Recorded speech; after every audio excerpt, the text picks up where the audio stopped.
Hey, it's Tuesday. It's March 4th. Oh, nice. It's Tuesday. Well, we're supposed to be flying out of here in 10 days. And I'm supposed to have my portable O2 machine with me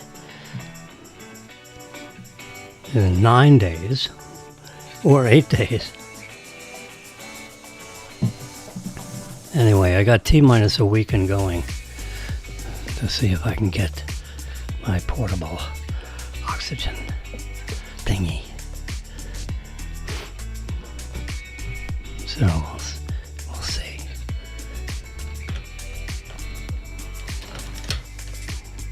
My instincts are wing it. Just wing it.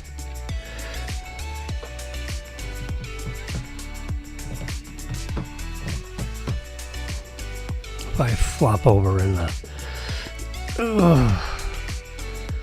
at 35,000 feet, they can slap me in the face a couple of times. No, they won't be that. They won't be that bad. It's a definite maybe to have all this stuff.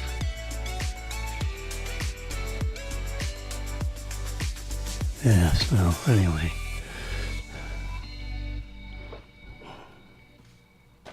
I'm speaking to you this morning with my heel, H-E-I-L. It's named after a fellow by the name of Bob Heel. Yes.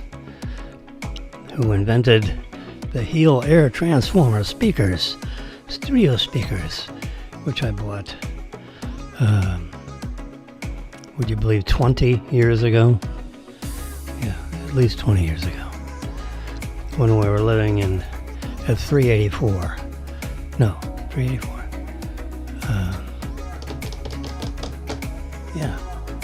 384 9th Terrace in the historic area of Boca Raton. Big 23-foot ceiling high, great room kind of a concept.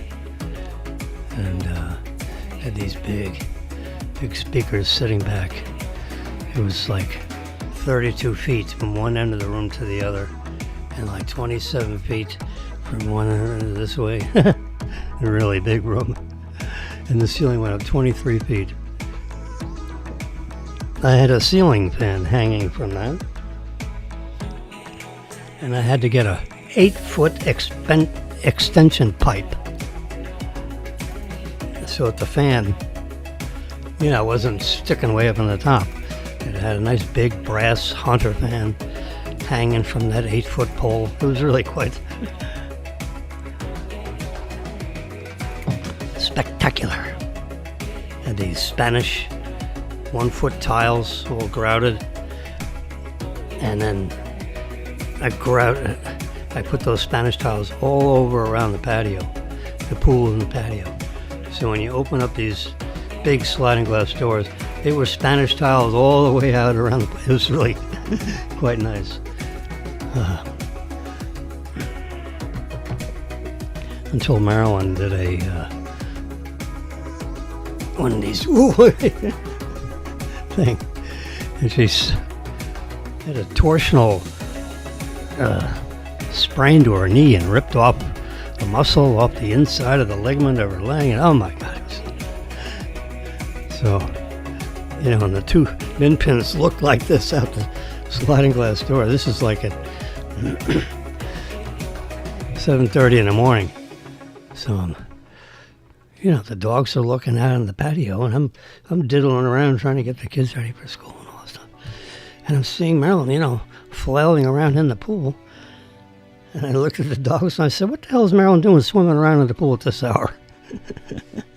Turns out she did a backflip into the pool, did a torsional twist according to the bone guy, and the muscle pulled away from, the inside of her knee or something or other, and pulled a bone chip. In other words, so instead of the ligament, breaking, splitting away from the bone, the ligament was attached so well to the bone, it pulled the bone chip out. So the ligament was firmly attached to the bone, but it pulled a chip of bone out of the bone. And the orthopedic guy said, that's great news. I said, oh, really? Tell us, how do we do great news out of this? She has to be immobilized for like 2 months. Well, because bone heals to bone really good.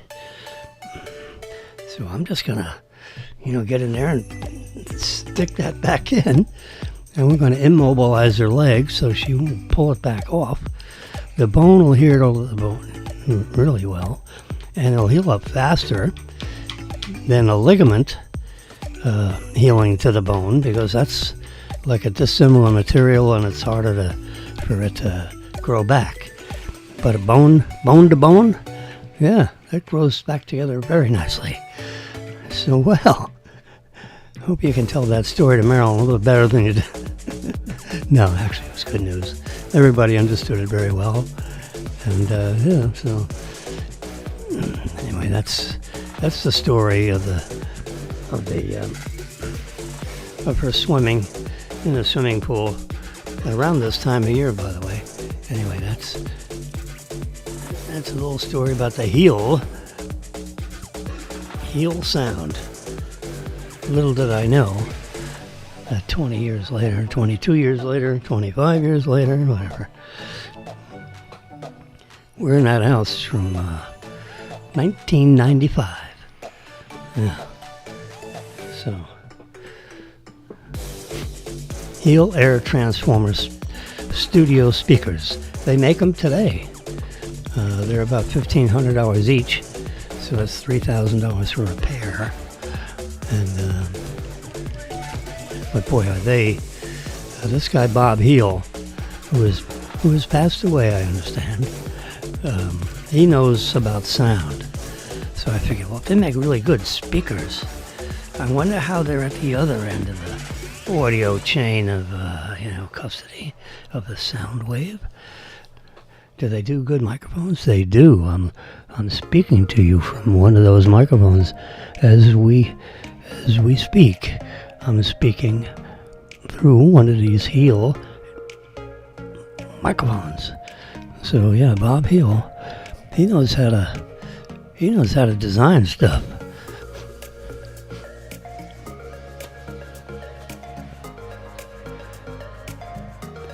Excuse me a minute while I relieve myself.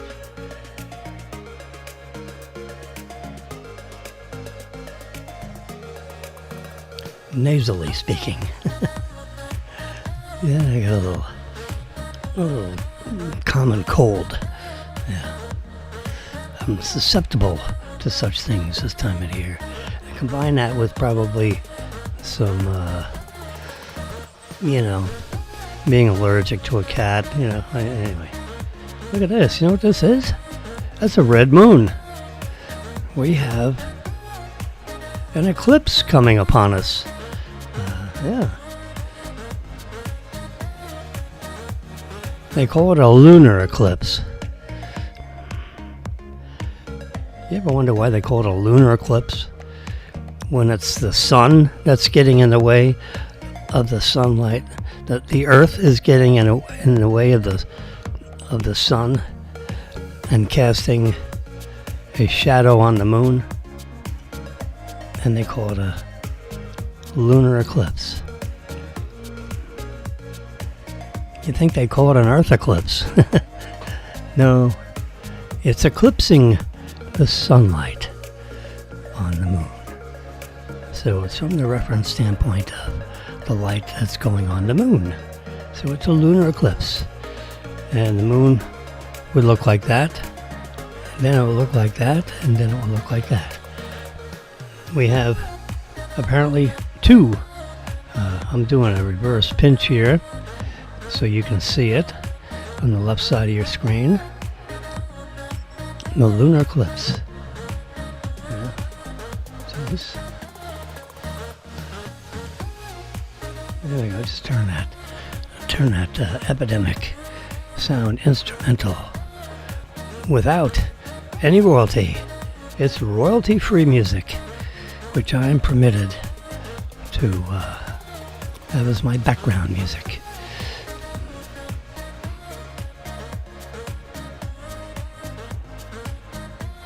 So apparently there are going to be 2 of these this year. This one's going to be somewhere between March 13 and 14. And I'm going to deliver to you like a map of the United States so you can see, the 100%, 90%, 80%, 70%. See if we have one of those somewhere. I mean, I have one generically, but the point is, from what part that says is visible in North America? Well, I know, but the question is it better from California or New York or Florida or Michigan? Where do you get the best effect of this lunar eclipse on March 14th, March 13th, Friday, March 14th. Yeah, so we'll see. I'm just noticing in my delayed broadcast tonight, Trump addresses a joint session of Congress. Yes. So it's really not like a State of the Union where he says, this is what I did all year long and you guys should love me and you can all take your turn kissing my ring. No. He's going to give a speech. And it's going to give a speech on how good he's doing, for the past 6 weeks or, He just got there, right? I mean, it seems like he just got there. Was it yesterday? No. Since January 20th, February 20th, March 4th. So, in 16 days, he would be our president for 2 months. 2 calendar months. Yeah. So, let's see. It's 8:30, just a reminder, in case you got to get out and, make a delivery or pick up somebody or deliver somebody. It seems like I read somewhere that Elon Musk just had Elon Musk has welcomed his 14th child in a shock announcement.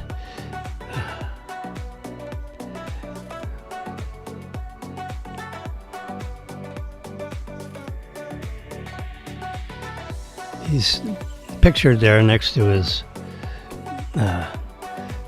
one of his first kitties. Yeah. She is like, she's not happy with her father for some reason. Yeah, what are you going to do? When you're a kid with a billionaire, with a billionaire, hundreds of billions, well, the kids aren't exactly, what I would think is normal. She looks like an attractive young lady, you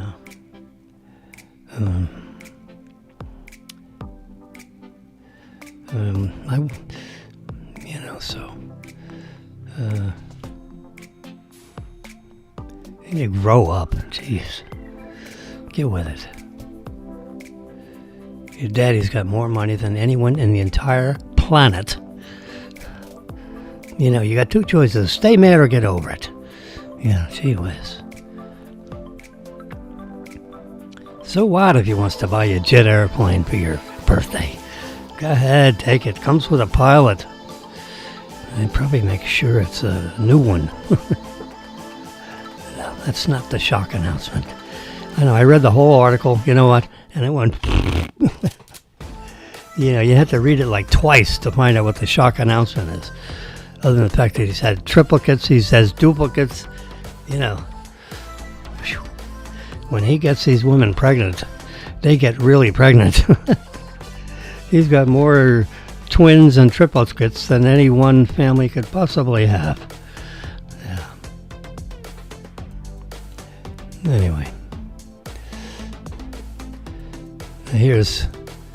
So Democrats, they don't know what to do. So, you know, they're always raising signs and screaming about something. They don't have any ideas about anything. Oh yeah, let's give Target a hard time.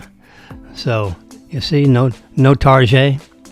National Target boycott because of DEI. And I'll bet you it's because Target decided not to dismantle its DEI training. Yeah. The DEI, the die. Yeah, you're going to die, all right. Low power. Let's see what low power mode does. Yeah, I just switched my iPad up here to low power mode. I have a dirty C port, USB-C, and if they get dirty, they don't plug in all the way. And if they don't plug in all the way, they may not be charging appropriately. Yeah. It says charging. So maybe, let's see, this is an iPad Pro, so it can't be that old. I was thinking it's getting so old the battery is going haywire. But no, it's not. Yeah. Anyway, so because of the nationwide boycott, I'm sliding this over. I'm sliding that way. And I'm sliding this way so you can... Oh yeah, there we go. It was blocking out the one. And I don't want to have to stand there like that all day. No. Yeah, the stock plummeted $27 a share, erasing $12 billion in market value from the stock. I did read that article. The DEI, a backlash over the retailer's decision to abandon its diversity, equity, and inclusion commitments. And why is that? Because when you're picking employees based on skin color, that's not a good requirement. You know, isn't that breaking some other kind of laws? You know, like discrimination. Like, are you discriminating against white people? I mean, that's discriminating.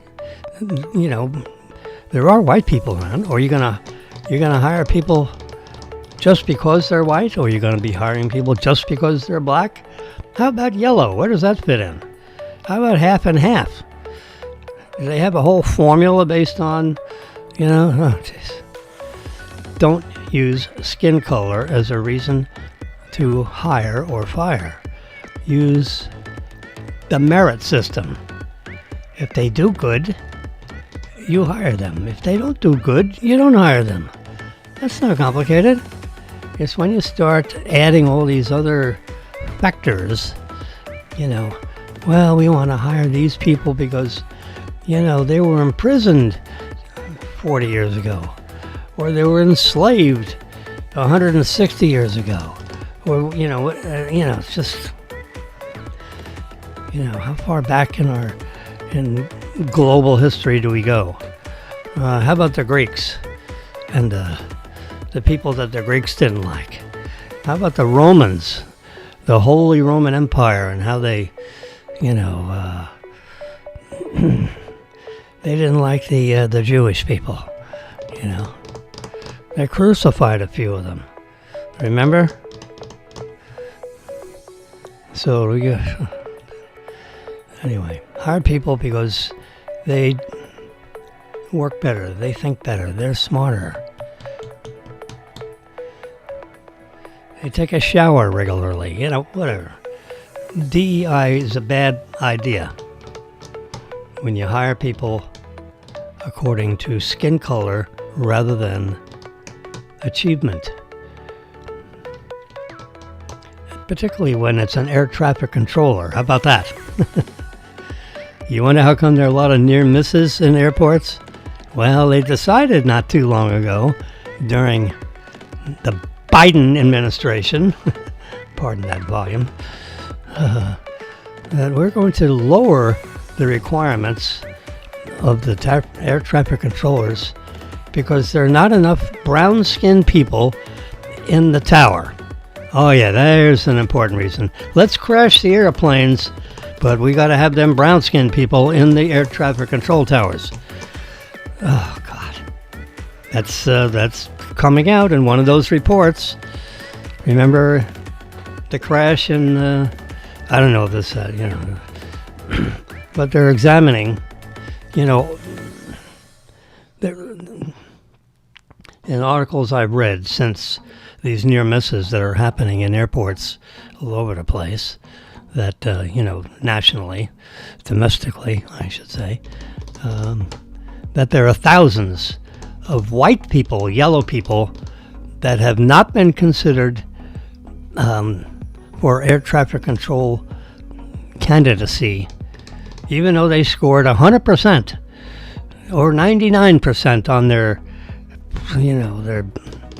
pre-flight, their academic achievement test. I'll get the right word out here. It's 8:38 a.m. and Jimmy cannot talk this morning.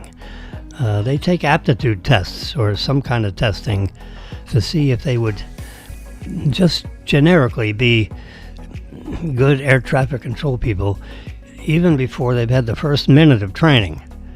Well, apparently there are thousands of non-dark-skinned candidates that have not even been considered as candidates because they were not dark enough, or they were too white, or they were too yellow, but they weren't brown, or they weren't black.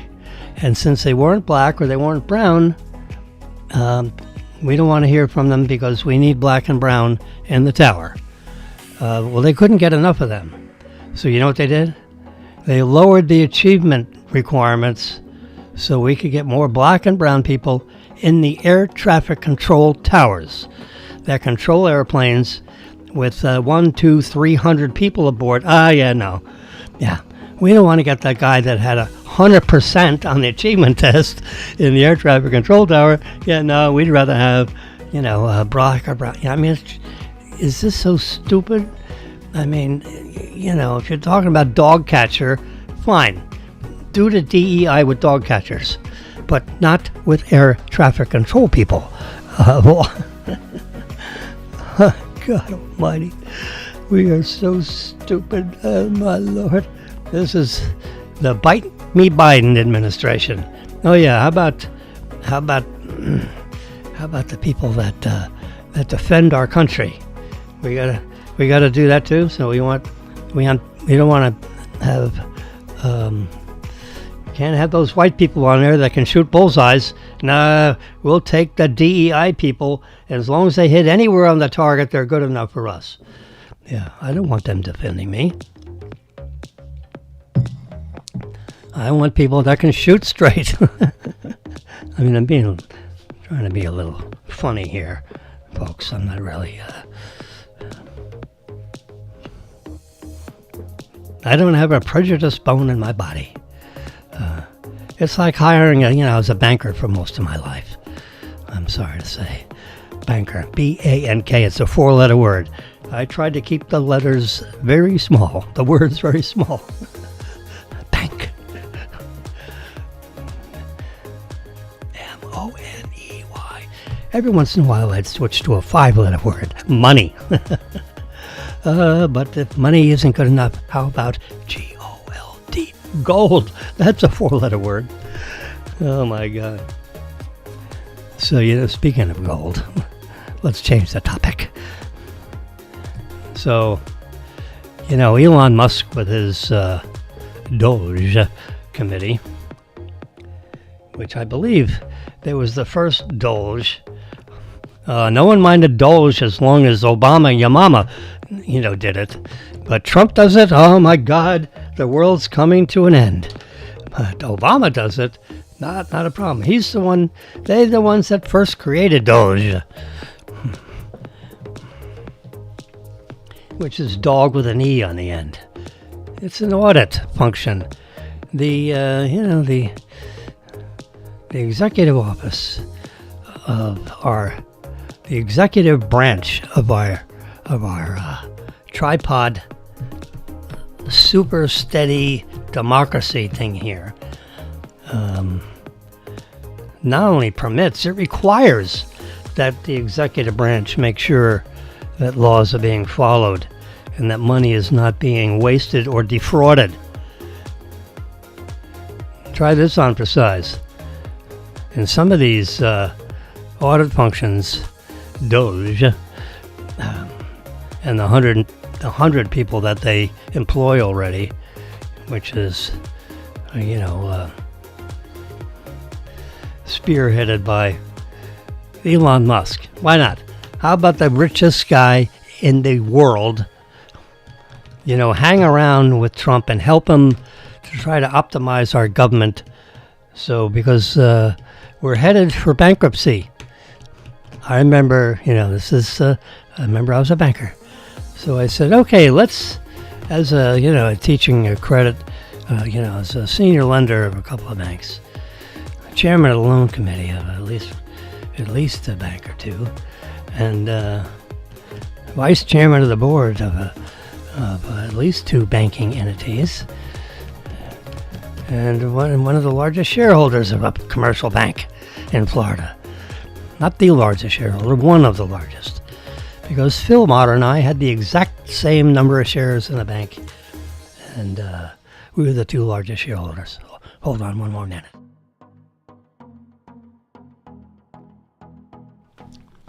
That was just a little sneeze. Anyway, so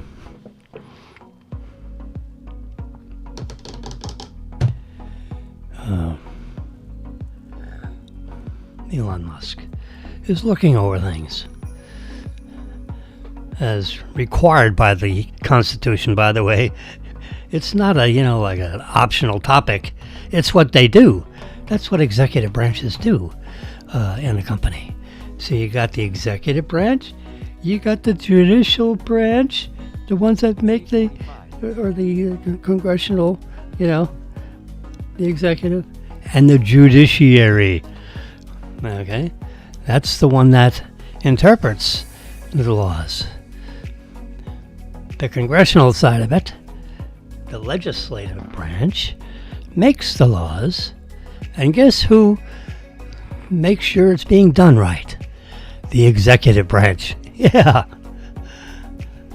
Not the congressional branch. Now, the legislative branch is not the one, that oversees this payment to that, to that, to that. And guess what? The people that are screaming the loudest about auditing are probably the ones that are on the take.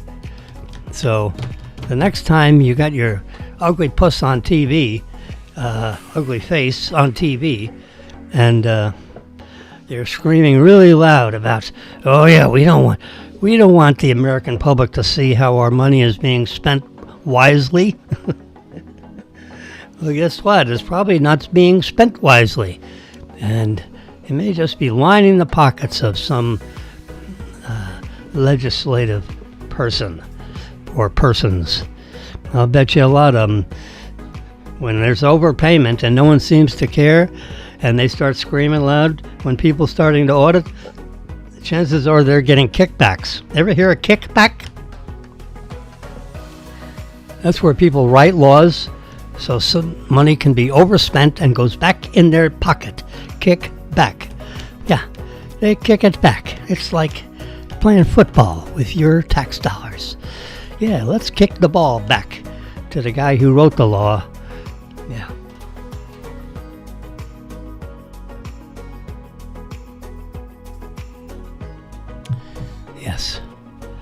Anyway, so maybe not. But just food for thought. Yeah. And the people that are screaming the loudest, let's audit them. How about that? That'll silence them. Like they audited our current president, Trump. Oh, yeah, boy, they broke his chops during his first presidency. And, then all during the 4 years, and when he's out of office, they're chasing him all over the judicial side of the United States government, was trying to wear down Trump. Well, it didn't work. Because when you got a multi-billionaire and he can defend himself, but you're just a lowly person, you start chasing them, the U.S. government, if they can't throw you in jail, they'll break you. They'll break you right down to your knees financially.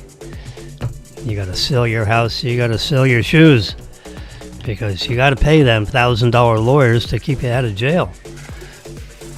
So if they don't get you in jail, you won't have any assets left. You won't have any money left.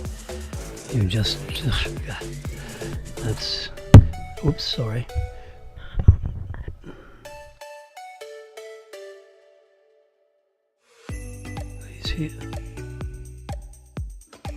Doing a little adjusto here on the microphone, and I just that's why they call it a boom mic, because it goes boom if you touch it.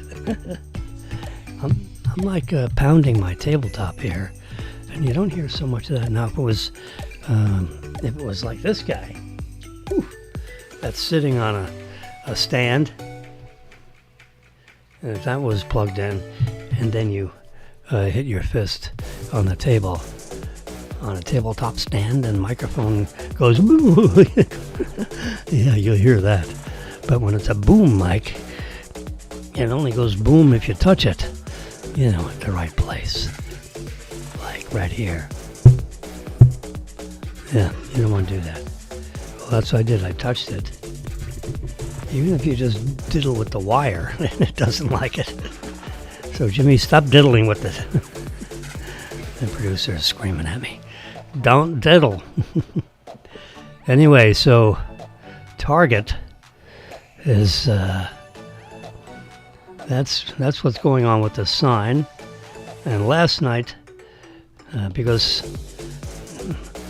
someone took a picture of that on national television, Stacy Brown, nice going, Stacy. You wiped out $12.4 billion in market value out of Target's.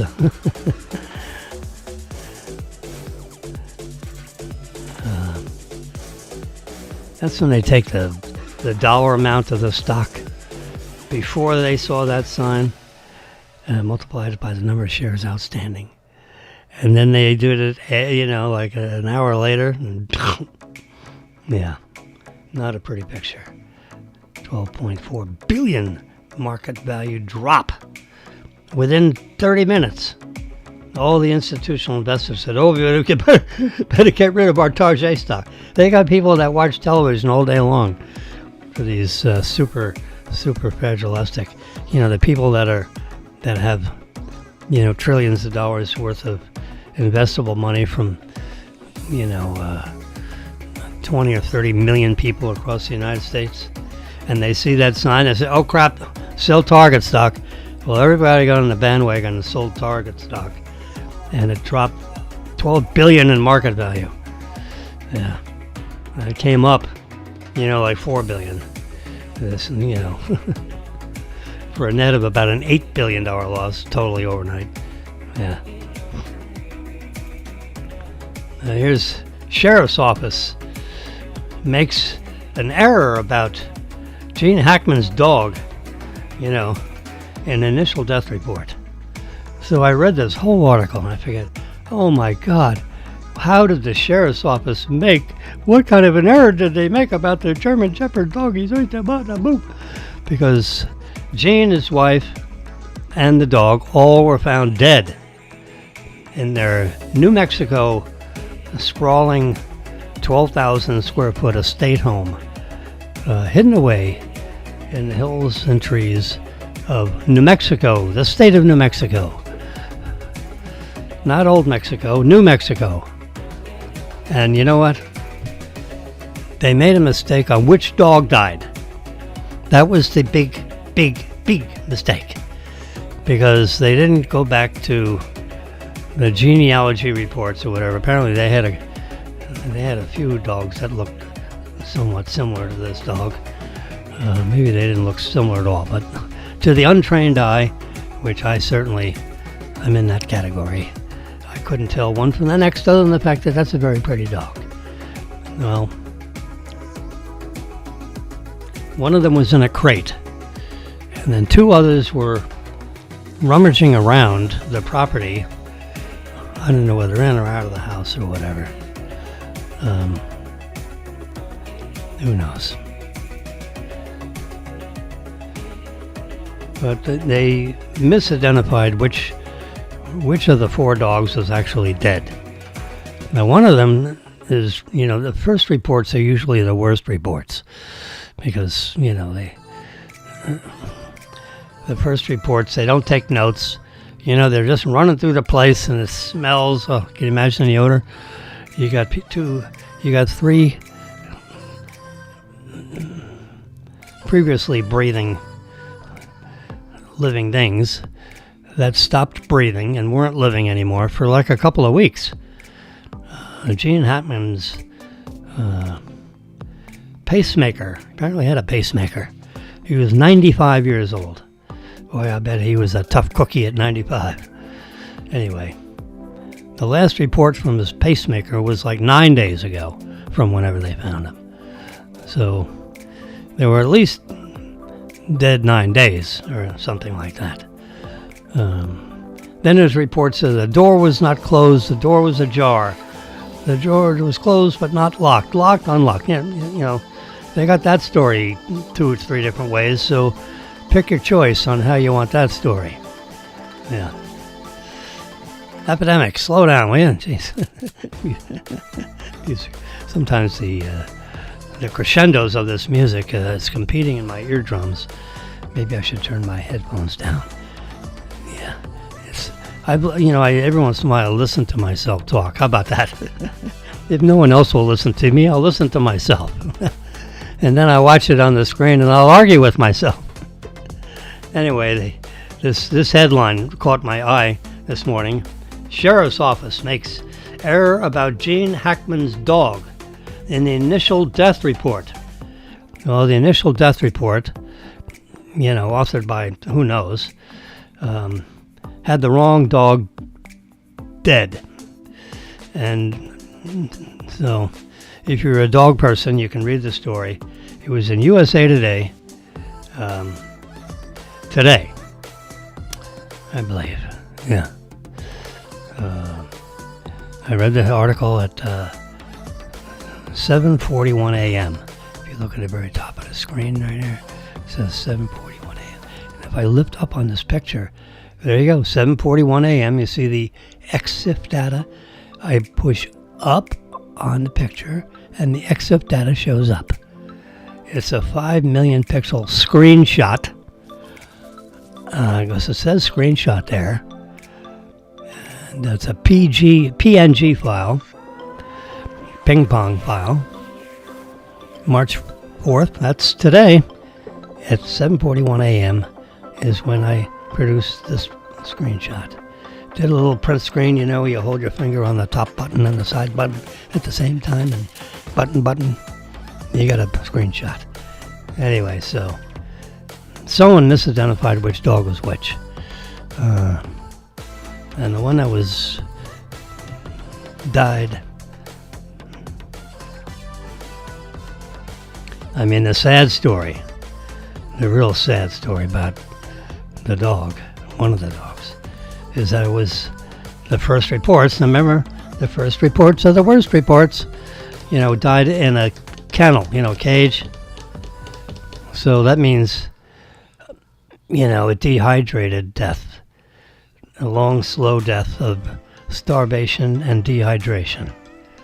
There's probably a water bowl in that crate.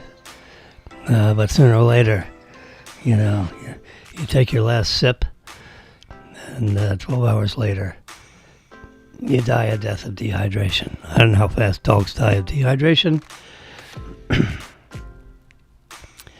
but they don't die real skinny. They die real dried out. So you may not have to be fed 3 times a day, but you need to drink a lot. And now it's an air-conditioned house, so at least it wasn't outside in the heat like you see with the ASPCA, where they show these poor dogs that are just so mistreated.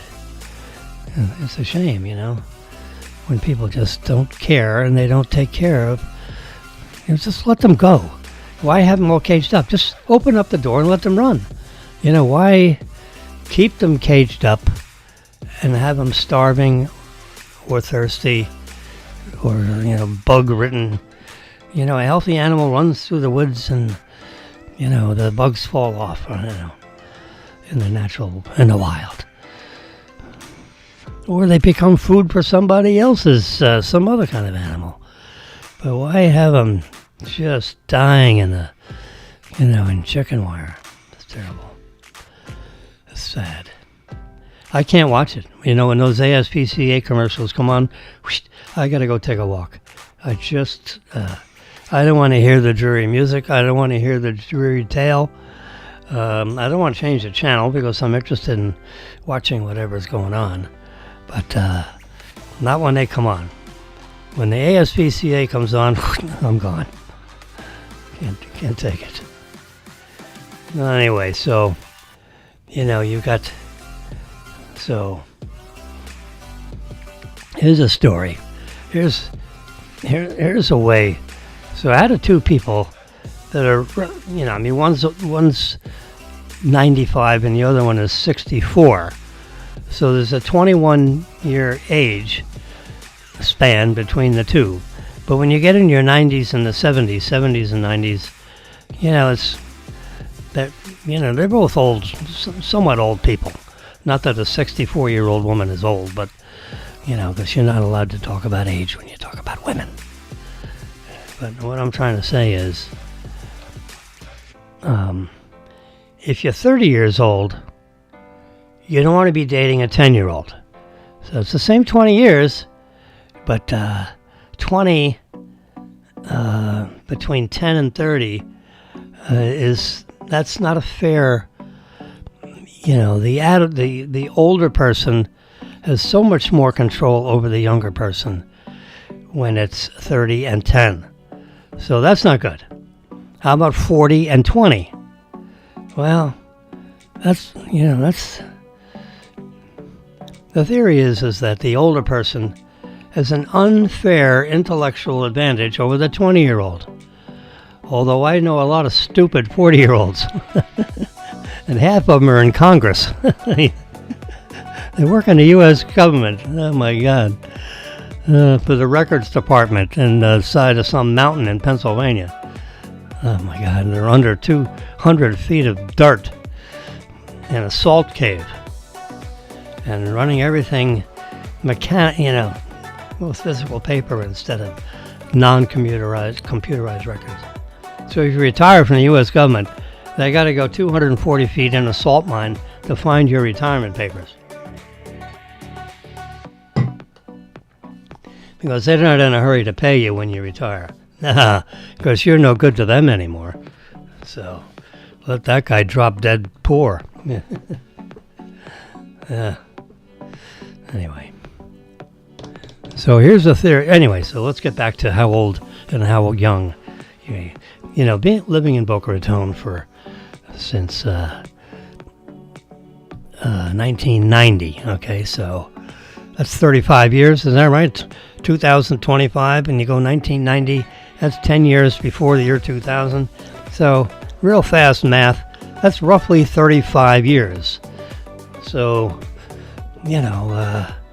that's about 40% of my life. So that's a good chunk of your adult life. So if you're 30, that's certainly an unfair advantage over a 10-year-old? How about if you're 35 and the young lady, let's just say the guy's older. So if a guy's 35 and she's 15, that's still, the courts say that's an unfair advantage of a human or a humanoid having a 20-year advantage over a 15-year-old. 35, 15, no, that don't work. How about 40 and 20? Well, see, when they're 20, they're over 18. And if they're 40, I don't know what that person's problem is, but they want an advantage over a youngster. So 20 and 40 is legally, those court cases don't necessarily go all the time the way you think. So how about 45 and 25? How about 50 and 30? Well, see, now, with a 30-year-old woman and a 50-year-old guy, they're probably socially equivalent. Because a 30-year-old woman is, that means she's, for 15 years of her life, she's been over 15. And for 15 years of her life, she's been under 15. But the important point is, from 15 to 30, a 15-year-old, I know some 15-year-old women girls that are pretty smart cookies. So 15 to 30, that's 15 years of, you being some kind of an adult. And if you were 20 and, 35, so if you're 20 years older than your young lady, wife, or girlfriend, 30 and 50 is a lot better situation, than 15 and 25. Well, when you're 65 and 95, that's, like 30 years difference in age. But, when you get past a certain point, you're both very serious adults. You have very serious adult lifespans over the age of 20. If you're a 65-year-old woman, you've had 45 years of adult life over the year 20. All right? 65 less 20 is 45. That's 45 years of adult life. Let's just use the number 20 as a easy math here at the bar, at the kitchen bar, the breakfast bar. So 95 and 65, I'm sure she kept very good care of Gene Hackman and his crusty old. He was a crusty character, during his entire movie making career. Maybe that's just, the way he could be.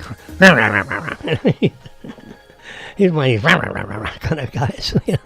He was a great actor. I mean, every show he was in, The French Connection, a real serious international favorite. Yeah, he was he'll be. Of course, he got out of the whole movie making business a few years ago. But they had a sprawling 12,000 square foot estate home in the state of New Mexico. So what happened to the three of them? Well, so the news media went all over the fact that Gene Hackman's wife was laying on the floor with an empty bottle of pills, and the pills are scattered all about her. So, right away, oh my God, she was, a pill freak or whatever. Maybe they died in the morning and it was their frickin' prescription vitamins, You think they look at the bottle and see what it is. Is it birth control pills? What the? So, my bet is, now, I am not privy to any autopsy reports, and obviously the toxicology reports, and you can be sure, since the media all over the planet is very interested in this story, the toxicology reports are not going to take 2 months. Oh yeah, they can take up to 2 months. Well, they say that because the news media is always selling news, because they want you to tune back in and keep up to speed. Is it 2 months? Is it 55 days? Is it 45 days? Well, when you got when you got someone like Gene Hackman, I don't know, anything about his wife. I didn't know whether he was married, not married, or whatever. Because after so many years, I'm not one of these guys that follow around the, the Hollywood types, even if they stretch out from Hollywood into New Mexico. I didn't know they lived in New Mexico, the state of New Mexico. Yeah, a border state to Mexico, by the way, old Mexico. Anyway, so how about this? How about it's the pills that was found on the floor about her, with the open bottle, emptied, all over the floor. You got all these little white pills all over the place. I'm making that up. I don't know what the color was. They didn't show any photographs. But apparently they were dead so long, there was mummification, whatever that means. Something to do with drying out the skin, probably. If you die, you start to disintegrate, but your skin gets dried out. Like if you leave a piece of turkey out for 3 days on your kitchen counter, it gets really dried out. Well, same thing with people. You leave a turkey on the kitchen counter for 9 days out of the fridge, I guarantee you that turkey skin is going to get pretty dried out just by evaporation. Okay, I'm a physical chemist. I'm a biochemist. I graduated as a scientist, in a sense. I took a lot of physics. I took a lot of biology classes, because as a pre-med student, it's my later years in undergraduate college work. And I took a lot of biochemistry, chemistry, physical chemistry. Every kind of chemistry you can take, I took it. That's what you have to do when you're a chemistry major. And then I became a biology major because I got this sudden thought in my sophomore year, the great quest of medicine. Yeah, so I took every biology class I should have taken in 4 years, I took in 2. So I had a double major of chemistry and biology and a minor in math. Now there's a well-balanced college person. A double major in chemistry and biology and a minor in math. Oh my God. Yes, sir. And I graduated somewhat normal. Oh boy. I used to love to go to basketball games. I had 2 roommates at one point. So there's 3 of us in a room, okay? In the early days of college, they stuffed 3 of you in a room instead of 2 of you, and forget about a private room. You had to live off campus to get a room all by yourself. You had to have at least 2 in there, I think, at least back in the year 1492 when I went to school. All right, so I had a lot of biology, a lot of chemistry, math, all those science things. So I kind of look at things analytically. I would say that's a fair. Anybody that knows me more than about 10 minutes knows I'm somewhat analytical. People that know me more than 10 minutes and up to 10 years, they would say I'm very analytical to the point of annoying. So the little that I've read so far, remember the first reports are the worst reports. I know that. Is that she's laying on the kitchen floor or the bathroom between the bathroom, between the medicine cabinet and some entry to the, wherever the medicine catcher is. And so she's laying on the floor. There's an open pill bottle and there are pills scattered all around, and she's dead on the floor. You roam around the house a little further. You found a dog that's dead in a dog crate, which is like prison. You walk around the house a little bit further, and of course it's a 12,000 square foot house, so you could do some walking before you trip over anything else. Whoops, there's Gene Hackman. He's on the floor dead. So now you got 2 dead human beings and 1 dead dog, and 2 other dogs running around the property. Okay, so I don't know if they had a doggy door or not. Maybe they did. But the dog can come and go in the doggy door, usually. We had doggy doors in a house we owned in Old Floresta area. So our min pins could escape. Come in and out of the patio,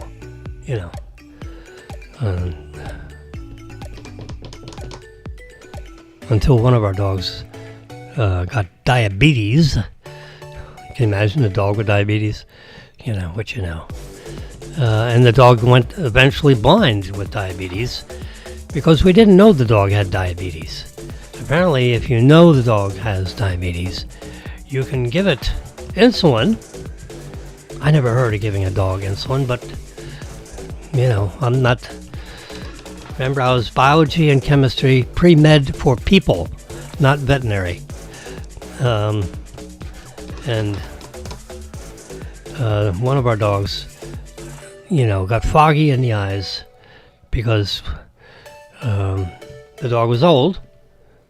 I think it was 12, 14 years old. That's pretty old in dog years, right? 14 times 7 years for a dog year. Multiply that, it's over 100, I believe. 7 times 13 is, over 100. 7 times 14 is more than 100. Anyway, so she's laying on the ground, pills all around her. They finally find Gene Hackman. He's dead. They're both showing signs of mummification without having to go back through ancient Greece and or the time of the pyramids, where they mummified people, mummies and daddies. They're both mummification, showing signs of mummification, which means dried out skin, without having to look it up. But you can go ahead and Google it. I'll bet I'm not far off. So my theory is that Gene Hackman, now he apparently had a pacemaker. So some cardiologist or the person that was doing the autopsies, who may not be an expert in pacemakers, but they certainly should be if you're doing autopsies. That's somebody that's more worldly than just weighing your liver. Who the hell gives a crap how many pounds your liver is? Well, it's part of the autopsy report. And if it's, you got a X pound person and the liver weighs X instead of Y, or it's X minus something instead of Y plus something, they have an enlarged liver, or you have a not enlarged liver, a normal liver, or a smaller liver. They weigh all these organs. They literally scoop out every organ and they weigh it, and then they put it back in you. I don't know what they do with the organs. Whether they put it back and zip you up or just clean you out like a fish. Bag it and freeze it. I don't know. I think probably bag it and freeze it. Throw it away in the in the organ trash system. They have to treat bodily fluids or bodily, like when they amputate a leg, they got to handle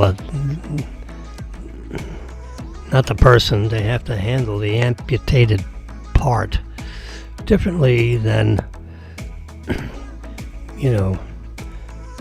when you're emptying out your refrigerator, the lettuce. An old piece of lettuce is dealt with differently than an old piece of leg. Anyway, she's lying on the ground, pills all around her. I keep circling back to the primary story here because we're looking at, these two lovely living creatures at some point in this USA Today article. She's laying on the ground with pills all around her. The bottle is open. Oh my God, she's a pill freak. They never said that in the initial reports, which are usually not good reports. Initial reports are not, they're the worst reports. And she was not a pill freak, or I doubt it. My guess is she stumbled upon her husband, Gene Hackman, and, at some point, I'm going to say in the morning, I'm just making it up. The autopsy will approximate the time of death based on the ambient temperature of the house, probably air conditioned. 72 degree ambient air. The body was at 98.6 presumably, and as the body cools down to the ambient temperature, it takes so many days and hours. You can determine after 9 days, at least 9 days, probably morning or evening, on time of death. I don't know. I don't think they can narrow it down too much tighter than that without being,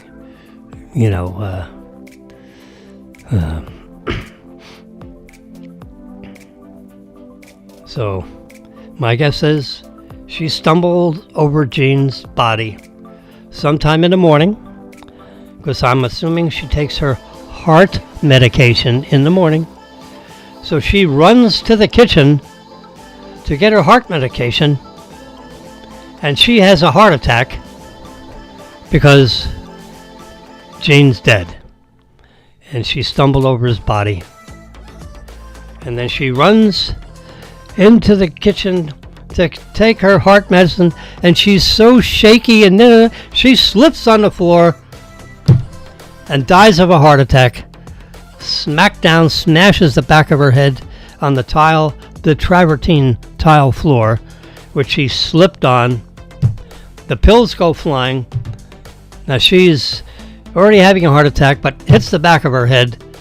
So, of course, we don't know anything about the back of her head, right? Or the front of her head, or anything about her head, other than the fact that they were showing early signs of mummification.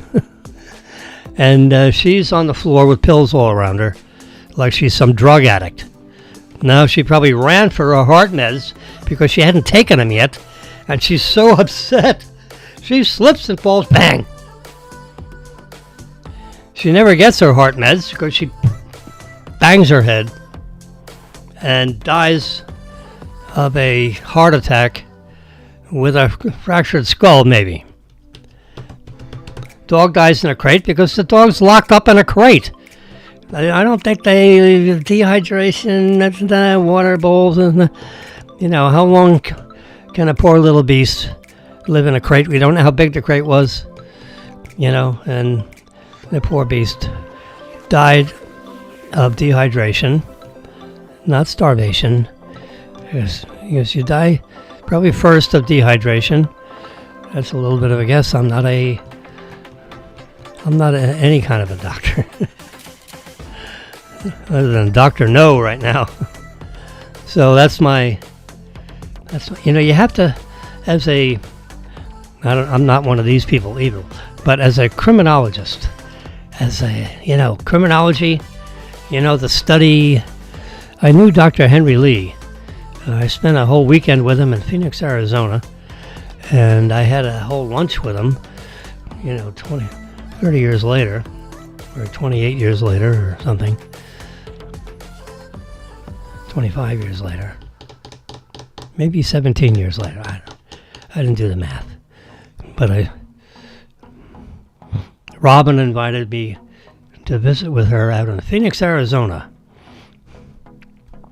She was telling me about a trip that she scheduled out of her Washington office from whatever she was in the crime scene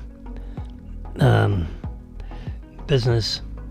So she put on a seminar with, it's a government sponsored, semi-sponsored thing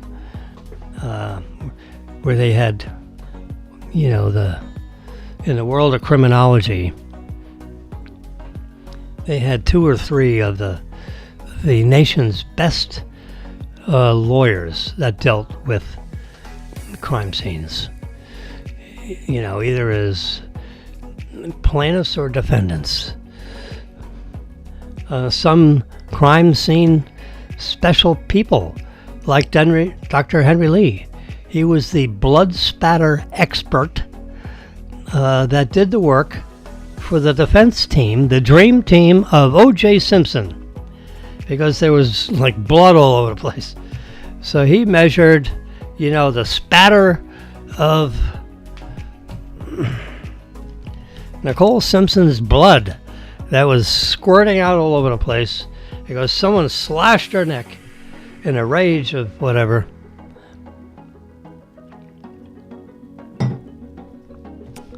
And, they used Dr. Henry Lee's expertise in analyzing the velocity and the direction of a blood spatter. So he had spatter here, spatter there. They did it in the laboratory. They had crime scene photographs where they saw the spatter. I'm not trying to be light of it, but, that's what a blood spatter expert does. And he was hired because of his blood spatter expert, Chinese, excellent precision thinking human being. He and I got along real well. And we spent the whole weekend together. Breakfast, lunch, and dinner. I mean, it's unbelievable. It was really great being around such a talent. And I'm just the father of Robin. Robin was a government, person that was dealing in, criminology stuff. And she said, "Hey, Dad, I'm going to go to Phoenix, Arizona. Why don't you meet me out there? I got all kinds of, Michael Baden, he said, I mean, you went to, a couple of U.S. attorneys.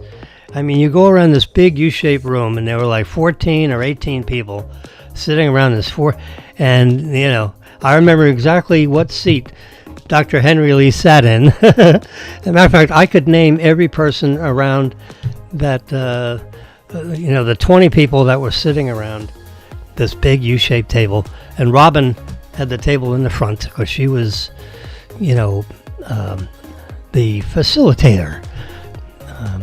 I forget whether she had an assistant or not, but she was facilitating. So she came in there and she had boxes of handouts. And they talked about all, things, and how these people of all kinds of different backgrounds could contribute to, they're going to like, what comes to mind is some kind of like a time capsule of what we know about the judicial system today And, I think, could there have been a couple of retired judges in there too? I think maybe. Yeah. I would struggle to be able to name everybody around that big U-shaped table in a big conference room kind of a setting in a very nice Phoenix, Arizona hotel, which shall go unnamed because I don't remember. But I got a picture. We had someone take a picture of Jimmy, his daughter, and Dr. Henry Lee in the lobby of this fantastic Phoenix, Arizona. It's real dry in Phoenix, Arizona. It's a desert city, community, whatever. Yeah. Anyway. So, being the analytical type that I am, Robin said, boy, you would love to be around these people. Can you imagine going around into the cocktail lounge after the final session of the day in this week-long or weekend? It was like a long weekend because these people are all very, very important in the world of criminal justice. Either as scientists, lawyers, and everything in between, and government people that try to, give advice to Congress and so forth on how laws should be, amended or whatever, maybe, and how the judicial system going right up through, from prosecutors to, very senior defense, high-priced defense attorneys, and, U.S. attorneys, anyway. So it was a very interesting exercise, almost like a time capsule on the judicial system from soup to nuts. She said, Dad, you would love to be around these folks. And I said, you're right. I said, Marilyn, how about if I go out and visit with Robin and meet as many of these dignitaries as I can? And I did. I hung around these people like white on rice. It was I was writing a book. I'd already written one book, Laboratory Manual, about digital photography. And I think, digital photography? Now there's a topic. Yeah, I wrote a book and got it published by Pearson Education. You can Google it. I'm sure, Pearson Education. James Wilson. 2003, October 2003, it was published by Pearson Education. Yes, it was. Now, Pearson Education is the largest academic publisher at that point, at least in the United States, could be planet Earth, since I've been reading an awful lot about Elon Musk. Very interesting fellow. Anyway, and there was a second edition published in 2007, 4 years later. I am. Found this on the web. Uh-oh. What did I say? My Alexa, stop. Or oh no. Siri, stop. I've activated several of my devices because I must have used the magic word. Oh boy. So you can... I use the word Google.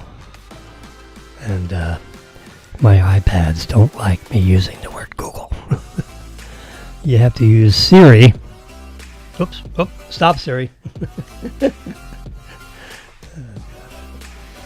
What we did. Yeah, interesting. Siri? Yeah, you can see the little Siri thing in the lower right-hand corner of the screen. Stop, Siri. Yeah, I use the magic word Google, and Siri doesn't like you to use that. Anyway, so I said, Marilyn, may I please go to Phoenix, Arizona, and fly in there and meet with all of Robin's 20 dignitaries, because I already published a book or two, and I had this notion. I have not fully executed this notion. I just began the notion 18 years ago, or 20 years ago. I've been teaching at FAU as adjunct faculty since 2003, and several years before that in the continuing education department of FAU, until such time as they disbanded. Can you believe it? In the infinite wisdom of FAU, they decided, nah, we don't need continuing ed. We'll figure out how to roll that into our normal academic.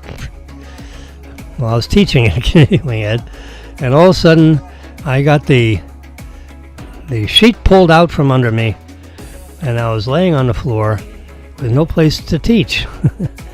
And I was filling up these classes in continuing education, because one of the ladies that was involved with continuing education was the wife of the head the dean of the Department of Education at FAU. Now, can you imagine a more strategic person in a university where you have, because it is academia, right? And he's the dean of the College of Education.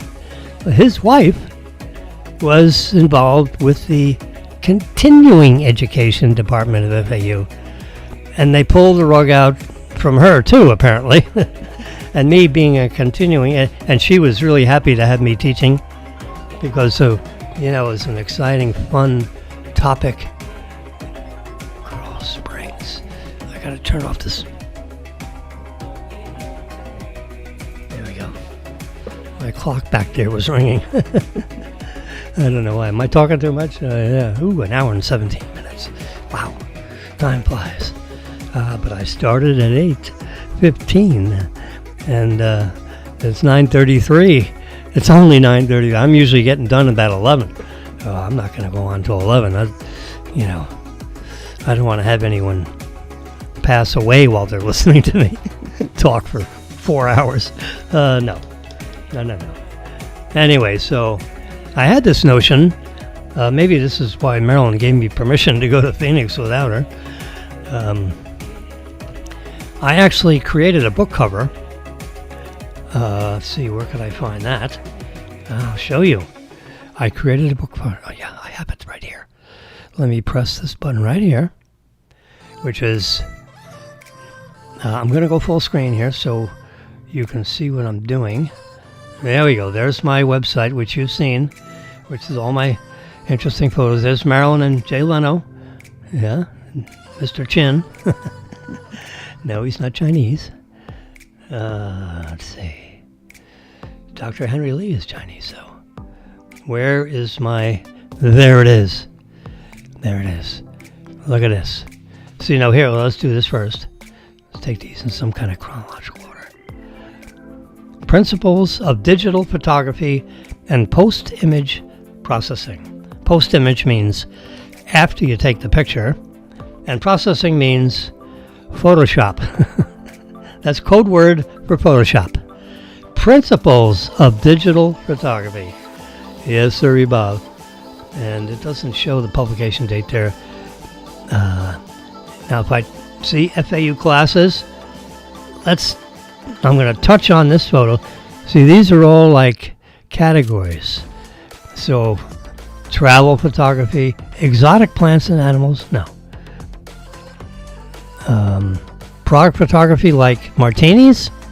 I was hired to take pictures of a new restaurant and bar, and they made all kinds of fancy martinis. All right, FAU classes. That's the cover of my book. That is not the shape of the book, but it is the artwork of the cover of the book, which if you took my class, you would learn how to make that cover. Because that was a regular wine glass with no logo on it, and I showed everybody how to put a logo on a glass digitally. All right, now I'm going to touch this book just so you can see. If I touch this, what do I get? Aha! There's some student images. Early sign up. Reserve your class. So I'm going to push this book cover looking picture. Sign up early. So this is the advertisements. Some of the information that would get there. Oops, see, there's the square image. That's the back cover. See, Pearson Education, just in case you thought I was stretching the truth.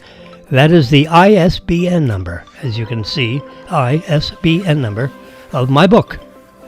That is the forever number assigned to my work of. It took me 700 hours to write this thing. That's the back cover. And the age of digital photography is upon us. That's my. How about that for the first sentence of something in the back cover? And boy, it is covered with all kinds of words. Mocha and latte. That's one of my min pins. See, Adobe Photoshop. Remember, that is the code word for digital photography. All right, so we're going to keep scrolling. That is the front cover of my James L. Wilson on the bottom. Computer Laboratory Manual, Techniques, Digital Science Projects. And that is in a spiral bound. You can see this, the what do you call them? The hole punches without the spiral. This is the book cover of the textbook. And here we go. There's the thing, you know, when you're a published author in a university, they always want this inside the front cover of the book. So James L. Wilson, adjunct faculty, Florida Atlantic University, the Center for. How about this for your what do you call it? Your title, adjunct faculty. That's easy enough. But then you go on to this Florida Atlantic University, the Center for Geoinformation Science, the Department of Geology and Geometry, and the Charles E. Schmidt College of Science. And I'm also the Managing Director of Boca Raton Digital LLC, Boca Raton, Florida. Pearson Custom Education. There you go. That's the important part right there. Yes, sir. And there's the letter, the certified letter, October 5, 2003. Your request for adjunct faculty status with the Department of Geology and Geography, Charles E. Smith, Florida Atlantic University, came to a vote during the department's September meeting. I am pleased to inform you that the department voted unanimously, not anonymously, unanimously, to initiate you as adjunct faculty. So says John M. Harlan, professor and director of the Center for Geoinformation Science. A fine gentleman indeed. And there's his letterhead, and you can see it's got all those words. I wonder who answers his phone now. 777 Glades Road. There you go. Also known as P.O. Box 3091. And yeah, so that's the letter I got from Dr. Harlan. And see, there's the Boca Raton News had a story about me. And there's Marilyn, my lovely wife Marilyn. And there's son Daniel. His friend Horwath, Matthew Horwath. They're captioned here. Joanne Scagliacci. That's the lady that my hand is almost pointing out to something on a Dell computer. All three of these people are watching the screen. Daniel looks like he's too far away from the screen. He doesn't look very happy there, does he? He is not very academic at the time. There's Marilyn. She's looking on, trying to deal with this cat image. Daniel's a little bit more interested. There's Jimmy with a tie on. Yeah, teaching my class. So I had a wife and a son in the class. A couple other people. Yeah, there's Jeff Horton from Marine One, Horton Digital. So we're standing outside the College of Science, and right next to a meter. I'm not the meter maid now. Oh, look at that! I have a pocket protector, maybe. No, it's a pen in there, and I think I have a folding iPhone in there. That's a guess. See, this is May. This is the Boca Business. Oh yeah, this is, wow, South Florida, the Business Journal. This is an important publication. I'm gonna look at that. I'm gonna cover shot the May 26th edition of the Boca Business Journal. A nice whole, can you believe this? A whole story written about me by Jim Freer. Freer. Freer. Yeah. So there's my class, P.O. Box 520. Not anymore. Used to be P.O. Box 520, 33429. Yeah, I used to get a lot of mail being a FAU faculty guy. Look at that, 10-week course costing $400 a student, which includes my book. Yeah. And there's another picture of Jimmy in this lower corner with a big lens. I was wondering why he wanted that picture. So there's my 14th lab exercise, and I'm using the blur tool. And you see 1, 2, 3, and this and that, and there's another article in another newspaper. So I got a lot of publicity, for the first couple of years. And then, digital photography. There's a second page of this laboratory exercise 14. Page 33 in this laboratory manual. And you see, I provided places where you could write notes. Because the way I taught, I did three things. I said, okay, hands on the table, palms down. Put your palms down. It's very, palms down. No pencils, no pens. I don't want you playing with your computer. Palms down, because you're going to watch what I'm going to do. Because I had a laptop with all kinds of plugs on the side. A Hewlett-Packard laptop, weighed 14 pounds. Highly portable laptop. Yeah, you needed a laboratory assistant to carry a laptop. 10 pounds is like a barbell plate. This thing weighed, I think over 10 pounds anyway. But it had all these plugs on the side, and that way I could plug into almost any of the arcane plugs that a FAU campus would have. So here's like the first couple of the table of contents. Look at that. I had A2, B2, first, second, and third chapters. So I had lab exercise and imagers, the Bayer array, CMOS CCD sensors. So I had Dr. Holland said, you got 28 great exercises, or 24. Oh, I love it. Oh my God, it's great. You need a little science in front of the book. So I did these two chapters in the front. The computer lab, comprehensive look at histograms. Yeah, and believe me, you can write a book about histograms. And you can write a book about CMOS images too. But I wrote about 4 or 5 pages on it. So I had like 10 or 15 pages in the front of this thing about computer science. Harlan was I said, that's great. Perfect. Let's call Pearson and have him in and see if they'll publish your book. He was fantastic, I'll tell you what. Oh, Lordy. So this is exercise 1, 2, 3, the first, the second, the third. And then there's the 4th, 5th, 6th, 7th, 8th, 9th, 10th exercise. And then the 11, 12, 13, 14, 15, up to the laboratory 17. So this is all table of contents. How about that?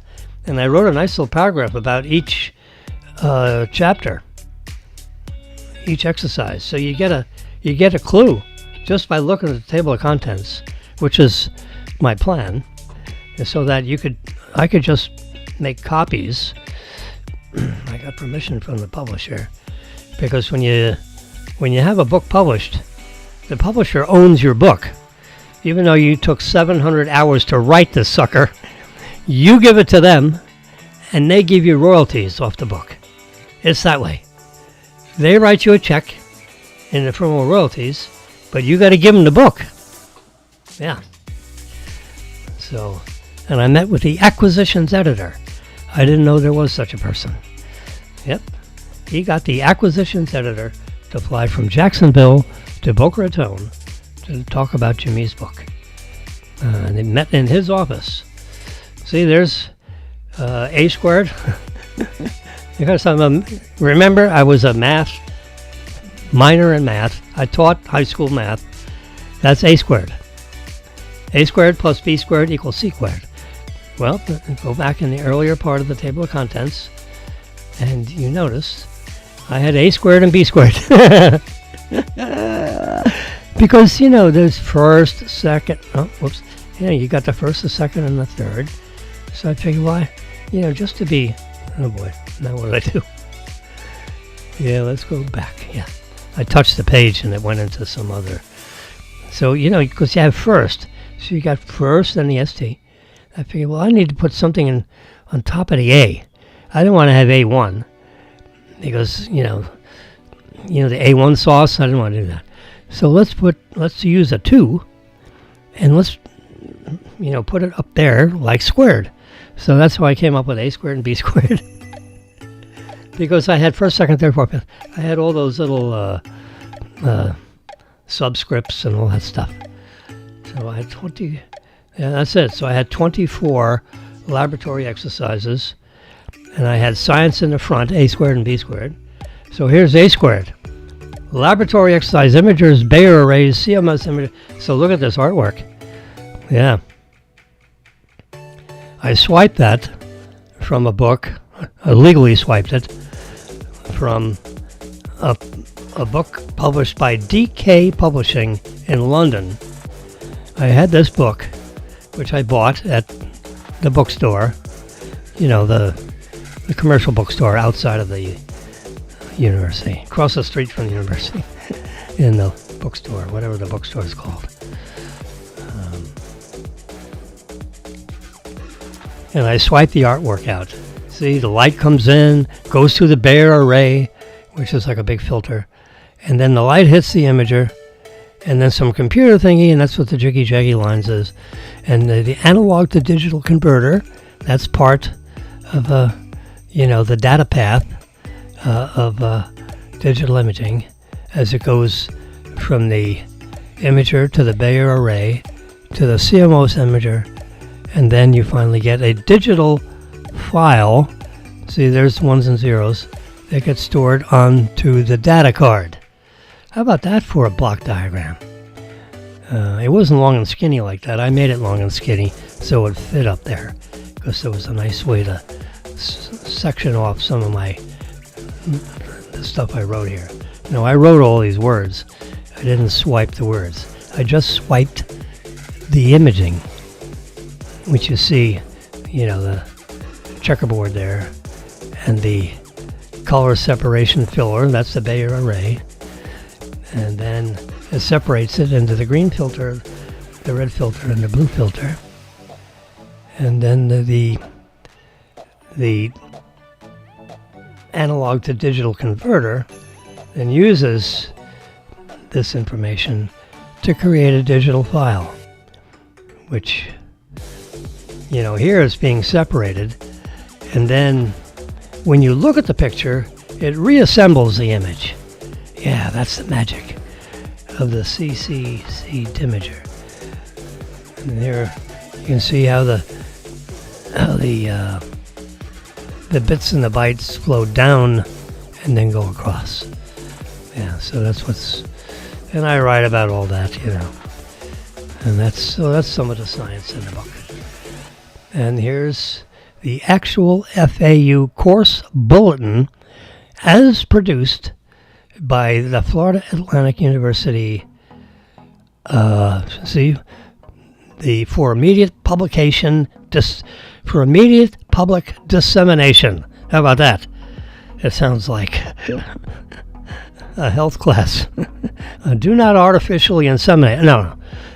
Dissemination. Opposite of assimilation. Anyway, so this is the actual course bulletin that was published by the school. You got to go through all kinds of... there's no democracy in a university. It is a bureaucracy, not a democracy. Remember, Elon Musk just talked about the difference between democracies and bureaucracies. Well, universities are bureaucracies. Democracies is supposed to be what our government is all about. Except when it spends itself into bankruptcy, then it's more like a bureaucracy than a democracy. Anyway, that's why he's spending so much of his personal time with Trump, or actually whoever would listen to him, because he's trying to save ourselves from our self-annihilation. So I was teaching the class for 8 weeks, from 6:45 to 9:15 at night. It's a nighttime evening class. And I had all kinds of interesting students. I had the head of cardiology or something, and I had, because he was interested in digital imaging because he was a heart surgeon. Okay, how about that? Because he would have some of his medical students take pictures of some of his surgical practices, procedures, so forth. I believe I remember that right. See, there's the ISBN number right there, yeah. $2.99. I was, 20 hours of supervised learning. Yeah. Right, 20 hours.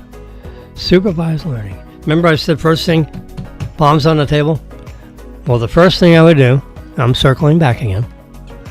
Hands on the tabletop, because it's like a computer lab. I want to see everyone's hands. I look around. I'm such a pain in the butt. I said, now I'm going to demonstrate what we're going to do in this exercise. Then the second thing we're going to do is we're going to do it together. That's number 2. And then the third thing we're going to do is you're going to do it by yourself, and I'm going to walk around the class because you're going to raise your hand if you need any help. And I'm going to walk all the way around the class and peek over your shoulders and just watch what you're doing, because you're going to do the exercise all by yourself. Because the first time I did it, and then the second time we did it together, and the third time we do it by yourself. So you have 3 cracks at it, so to speak. That's how I did each and every one of those exercises. The physical science building number 55 in room 352. I know exactly how to get in that building. And I think I even have a key to that building somewhere. And you have old keychains with old keys. I haven't been in that building in 4 or 5 years. Because digital photography is so commonplace now. So, in 2003, 22 years ago, it wasn't so common. Remember what they say, common sense ain't very common? Yeah, well, there was no common sense about digital photography. It was all quite very scientific. Yeah. Only the silly people would spend $25,000 on a digital camera and then sell it 6 years later for $2,500. How about that for some depreciation? Look at that. Look at that email address. How cool is that? I was so early in the digital world. My mailing address was fau4u@comcast.net. I wonder if I could still open that up. And there's my website, 416-1100.com. I created a website that was my phone number and my email address. Look at that. Whoops. My email address now is 416.1100@gmail.com. But it used to be FAU4U for you, because I was for you, at Comcast.net. And then it became AT&T.net, or maybe it was before then. I think it was AT&T first, then it became Comcast. I forget. Yeah, I think something like that. Bring your own laptop with Adobe Photoshop or Adobe Elements installed. Or you can use the FAU classroom computers if you'd like. But I always preferred that you bring their own iPads, or at that point they didn't have iPads. There was a point where they had iPad. Well, this is 2010, so this may have been the very first iPad. Yeah. 8 Monday classes, starting February 15th. How about that? That was the class thing that was produced by Immediate Dissemination. And then they filled out this page, and they faxed it to me. That's my fax number then. Doesn't work now. Or they could register by phone, and they'd get a hold of the College of Science. In my the lady that was in the place where my mailbox is or was. 892-268. That's my fax number. And the phone number. Where's the phone number? Didn't I see a phone number somewhere? Oh, that was the fax number. That's my fax number. 892-2681, yeah. So I'd collect these faxes, and it would have their, this was my personal lock fax. So they had to do get a vehicle information because they'd get a parking permit thing, which we'd have to buy. It's part of the expenses of the class. Oh no, the students are going to have to buy the permit. And they go to PayPal to pay for their class. Yeah. This is after a few classes I got smart. Instead of sending the money into the FAU, where they receive checks from a billion places, at a 30,000 student university, I got smart. I had it sent to my own PayPal account, and then I'd give them a check and keep the change. Because I kept $100 a student, and I gave $199 over to the FAU to compensate them for the classroom and administrative fees. See, that's it. Yep, I got to get there, but they got to do it 7 days before class starts, or if they want to cancel. Otherwise, a $40 processing fee will be assessed. Therefore, whatever. Otherwise, they'll get their, and therefore they're only going to get $259 back, because FAU is going to keep $40 for the aggravation of having to cancel you. Cell phone, important for class updates, because I used to text message. Email can get lost. Text message, it's in their pocket. It's in their pocket protector. So I designed this thing, which I would send out to them. I was permitted to use their logo. Now, of course, the logo's different. Oh, there's a class.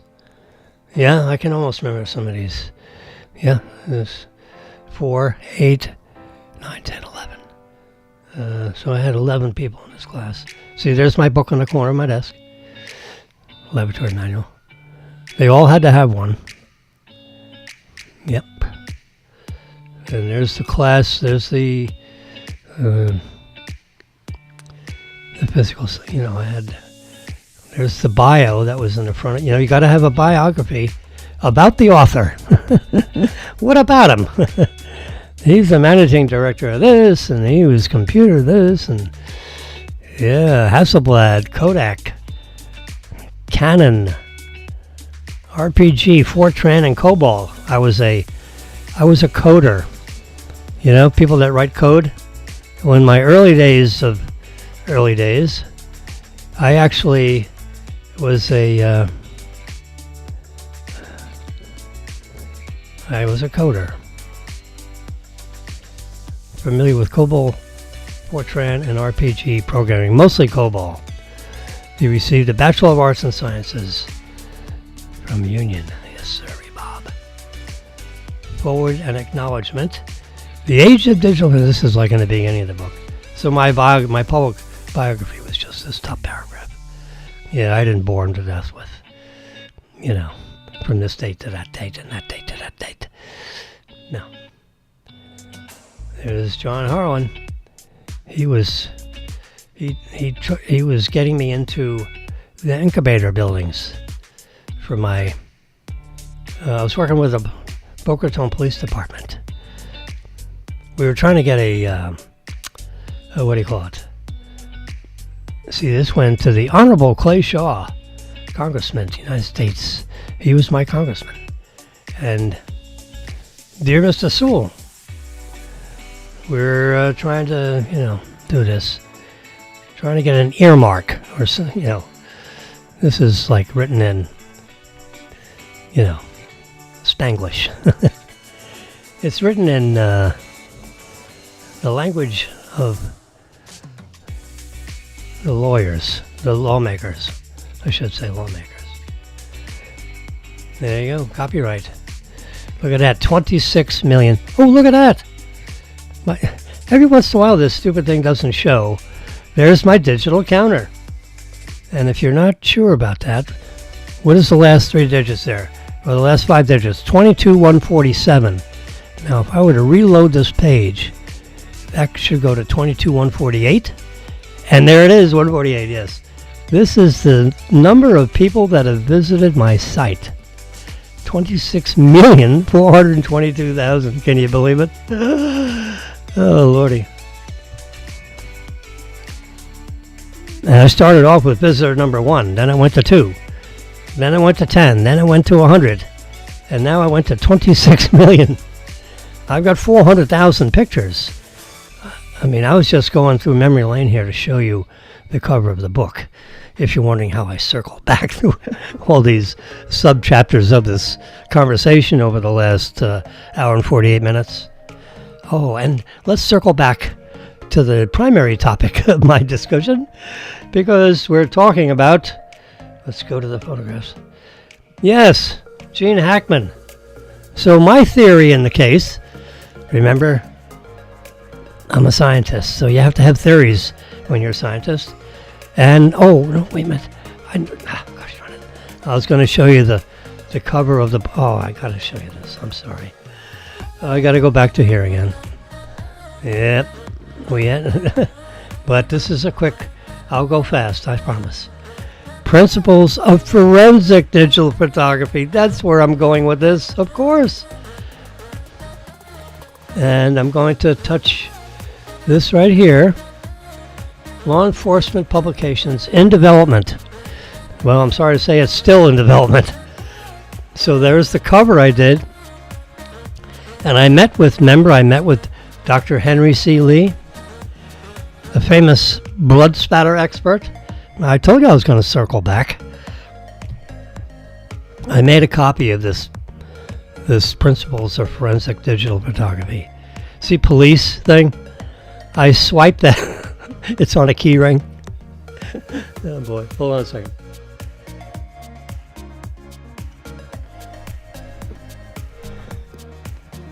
My son Daniel had one of these dolls, a police doll, and it came with a key ring with a police, a fictitious police metal tag on it. And I took it off his, action figure, and I put it on my key ring with my post office box 520 mail key and my front door key, and I threw it on the desktop, literally, and I took a digital picture of it, and that's my Principles of Digital Photography cover.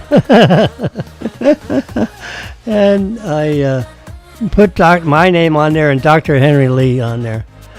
And when I knew I was going to meet with Dr. Henry Lee. He goes, Robin invited me, remember? Circling back on one of the other circles.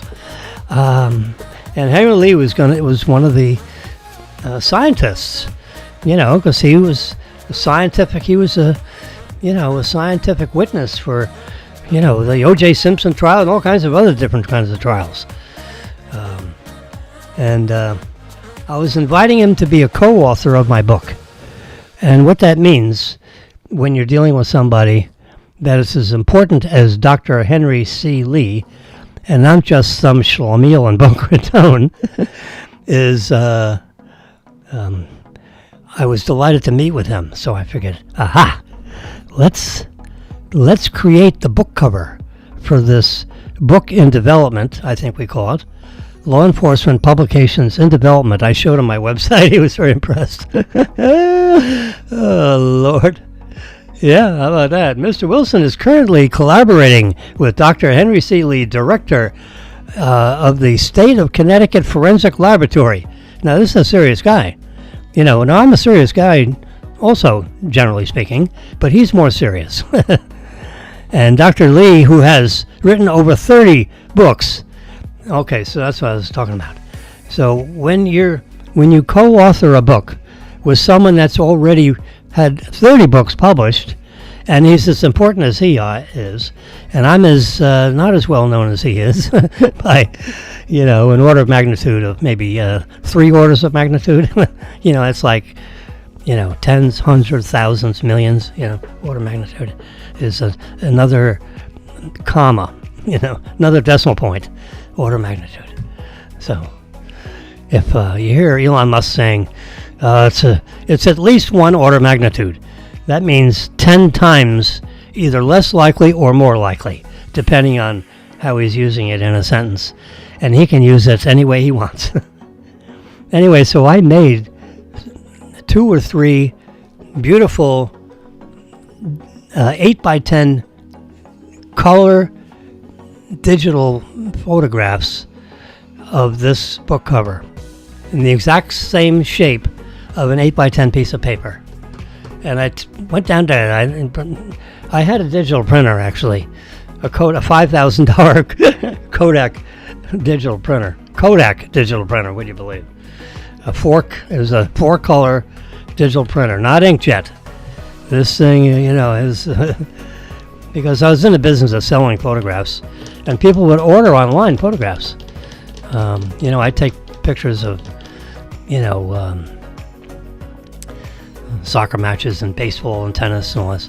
And sometimes the students or the athletes wanted pictures of their photographs, that I took. So I would print them up and mail them out, and, they'd prepay them and all that kind of stuff. Anyway, so I took 3 or 4 of these. Black covers, they look just like this. Yeah, it looked just like that, because I had the aspect ratio of an 8x10, 8.5 by 11. It was the exact same size as a sheet of paper, because that way when a student, now this would be the student of forensic, so who wants this handbook? Handbook is essential for police officers, crime scene technicians, forensic scientists, that's what Dr. Henry C. Lee is, investigators, attorneys, and students who use digital evidence collection tools. How about that? It took me like a week to write that paragraph. Yeah, forensic digital image development. Like you develop pictures, the old world of chemistry where they take pictures and they develop it and then they print it and all that stuff. Well, now we're digital like crazy. You have to find a specialty place that'll develop a roll of pictures. Anyway, so in the world of digital, you can use these tools, and we have to have security tools for authentication, because now we're in a world of forensic and crime laboratories, and you can't take the knife out of one guy's hand and put it in another guy's hand and then secretly close the file and nobody would know. Well, I wrote a systems plan where you could digitally tell if someone changed one single pixel out of an image. I had an authentication technique See, digital authentication, Uniform USA, Uniform Secure Access. How about those 3 words? Digital authentication. And I had, see, there's the photograph. And then here's the other one. So I had a green one, authentication certified positive, meaning that image has not been diddled with. And then the other one says authentication negative, line through it. That file has been diddled with. Yeah. So there's, I threw the keys down next to a 9mm bullet, which came out of my my own little supply of bullets. There it is. There's Jimmy, Dr. Henry C. Lee at the left side, and Robin Jones, daughter Robin, in between. 1 Lee, 2 Robin, 3 James. 1, 2, 3. Yep, that is in the lobby of Phoenix, Arizona. I wonder, I'm going to touch the picture, and if I lift up on it, would it show me exit data? Oh boy.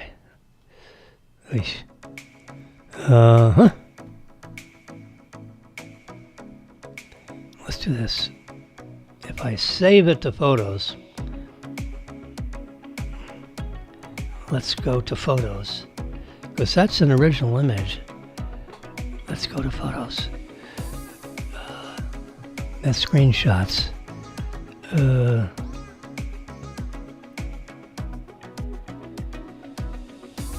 How about all photos?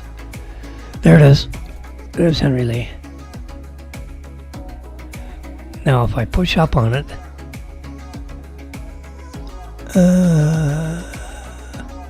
add location. No, the exit data is not there.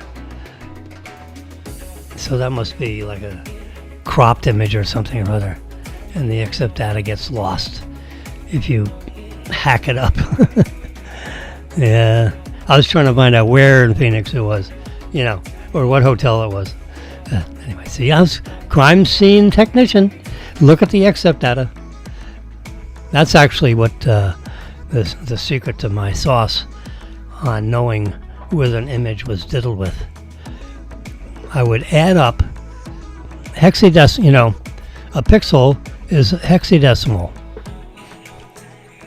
and if I add up all the hexadecimals, add them up, and divide by 9, and take the remainder, and take the last 7 digits of the remainder, and write it into the header of the file with the rest of the.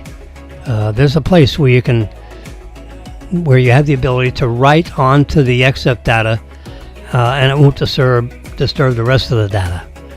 And that was my technique on determining if a file has been diddled with, because if you add up all the hexadecimal information and you divide by 9,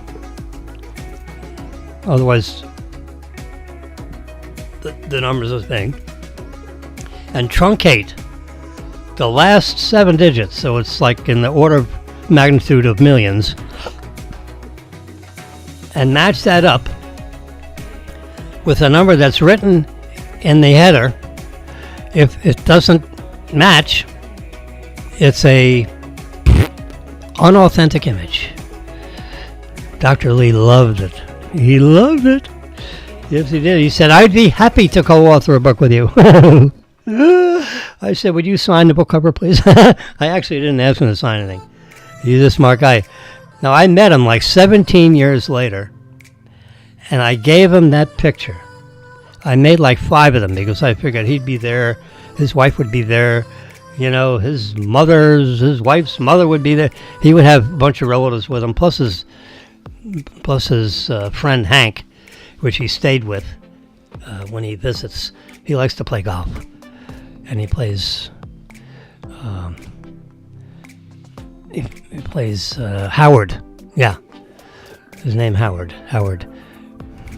Uncle Ty's, the owner of Uncle Ty's. It was like operating for 40 years in Boca Raton, He's since retired, and it's it's a China store now.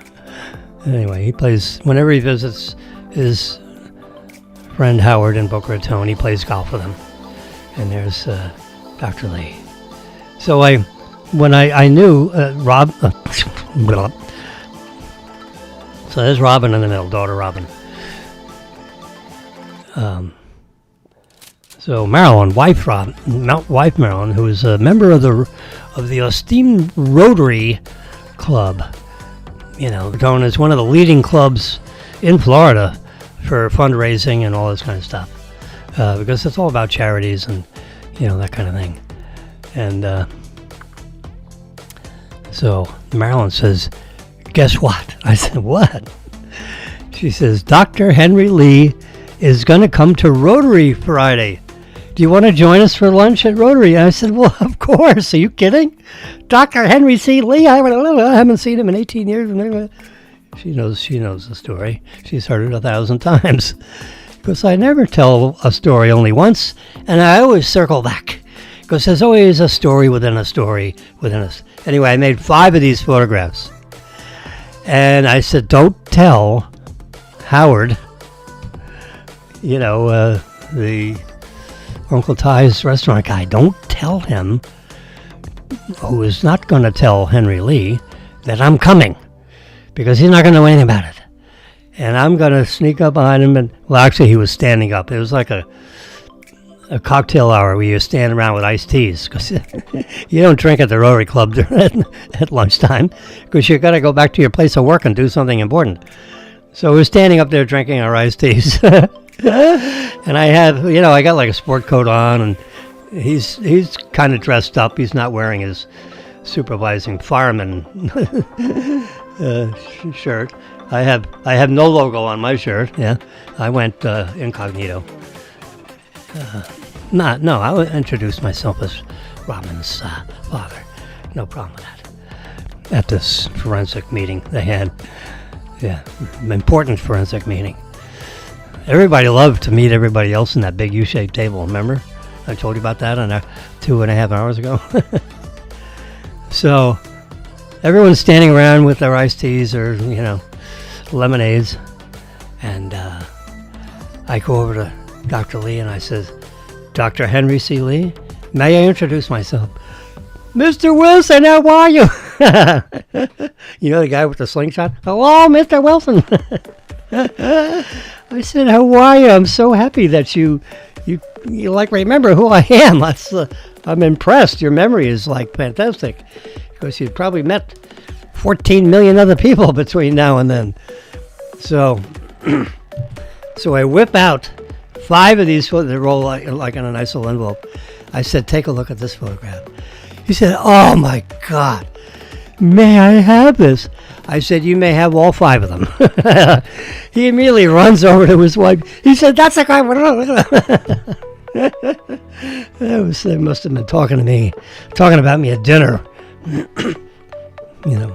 one night, or breakfast that morning, or whatever. I don't know. So that was fun. And there is a photograph of me with Dr. Lee 17 years later. And we all look a little older, of course. Now, Robin wasn't there because she was in Washington, D.C., and it was just myself and Dr. Lee and the chief of the Boca Police Department. Of course, because, he wanted to say hello to Dr. Lee also. But actually, he was talking to the chief of police before I showed up. And I just joined in with them. I figured, here, wait to see this picture. Yes, Dr. Lee is one smart cookie. You remember Jimmy. And I'm told I'm somewhat forgettable. Not really. Anyway, so that was a fun conversation, right? I had to circle back a few times. Yeah, so circle way back to my first story about Gene Hackman. Oh, boy. I took you through memory lane and every darn thing. So getting back to this And this is how I think this way. I think in terms of I gleep these stories from from my Flipboard. Flipboard. See the F in the top left corner of that image? Flipboard. Download this app. It's free, and it's a marvelous app. You have a handful of periodicals, like newspapers and magazines, or digital, and a handful of all kinds of the stories about, that the authors write about. So this is your subject matter, like science, sports, and this is Wall Street Journal, Tampa Tribune, Boca Raton News, whatever. And it matches those and produces,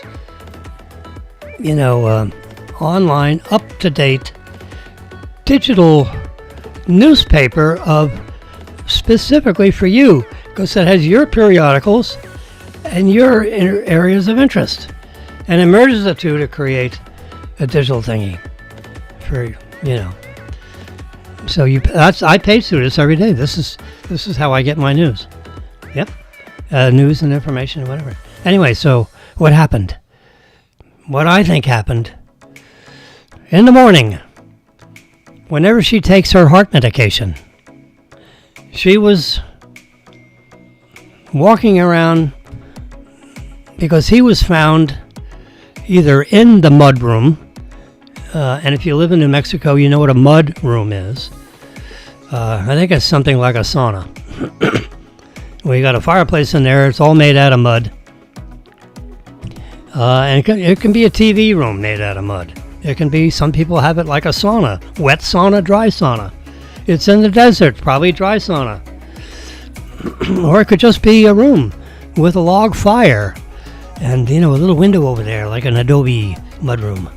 And you got a 50-inch flat screen TV mounted up there in the mud. Framed in mud. So he's in the mud room, or in the hallway of the mud room, or in the mud room. He's collapsed on the floor, having a heart attack, a seizure, some kind of cardio event. I'm making it up, he's 95.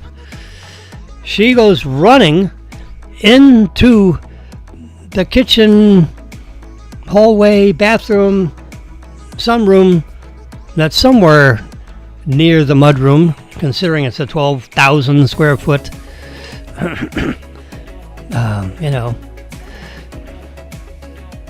estate home. And she is running probably for the phone, but says, God, I need to take my heart meds because I haven't taken my meds yet, and I'm having a freaking heart attack because he had a heart attack. So she slips down, falls down on the floor, bangs her head on the travertine marble floor. I'm making all this up. And they're both dead. They're both dying.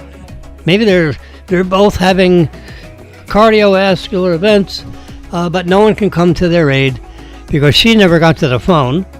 When you're running around your skivvies, you probably don't have your cell phone in your pocket. There are no pockets when you're in your pajamas. The cell phone was on the countertop. She's running for her phone, but stops to the medicine cabinet to take her heart because she's having a heart attack. Because he had a heart attack. So now they're both having heart attacks. No one can get to their aid because the place is, all locked up, so to speak, and they can't scream because they're having heart attacks. And they don't have kids and this and that. And the dog, is the dogs that have access to the doggy door running in and out. And the dog that's in the kennel, that dies of dehydration because, the poor dog's in a prison cell. And the two bodies were in there in an air-conditioned home for 9 days. And their skin began to mummify. Early signs of mummification, according to the sheriff that originally saw the crime scene, or, the forensic scene. Let's not call it a crime scene, because, we don't think anyone murdered anybody. But there was noises that the front door was open. The front door was ajar. Now, there's something about the front door that doesn't add up to my story. Who opened the door? Well, maybe one of the dogs learned how to pull down the handle on the front door and opened up the door, because there was 2 other big dogs, I think they were big, that had access to the house. So I'm thinking there's a doggy door somewhere, thinking that everything is secure and locked. And I've seen German Shepherds open up locked doors. They have handles. You pull. I have the kind of handle right in my apartment here. You pull down the handle, unlocks the door, and the door would then become ajar. It wouldn't necessarily open up the door, but the dog could have gone out the front door and back and forth in and out of the front door instead of the doggy door, because it's a big estate home on 12 acres, and I'll bet you that's how the front door became ajar, because one of these German Shepherd looking dogs is some other name. Even the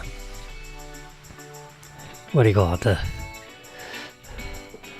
the dog doctor misidentified one of the dogs because it's 12-year-old or 10 years old or whatever, but they misidentified the dog. Sheriff's office makes error about Gene Hackman's dog. Well, what the heck? You're supposed to deal with, not supposed to be. You don't get tested on dogs when you're an experienced sheriff necessarily. I wouldn't know, I wouldn't know one from the other. But I'm not supposed to. Sheriff's office? Are they supposed to? I don't know. Big dog. With the ears like that and a nose, oh my God, look how long that olfactory bulb is. That's the olfactory like in nasal, olfactory. It goes from there to there. That's like a 6-inch nose nerves. Neurons going into the central nervous system having to do with odors. How about that for German Shepherds have big ones of those. The olfactory gland, yeah. I think it's the name of that gland. I think it's a gland. Yeah. So he had a heart attack.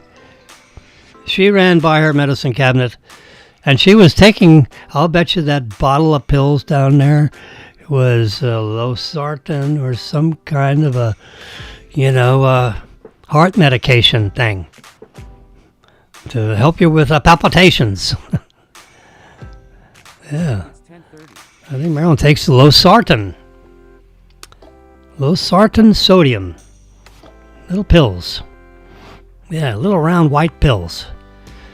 And I'll bet you a bunch of little white round pills laying all over next to her body with an empty pill bottle, because the media said, aha, she's a druggie.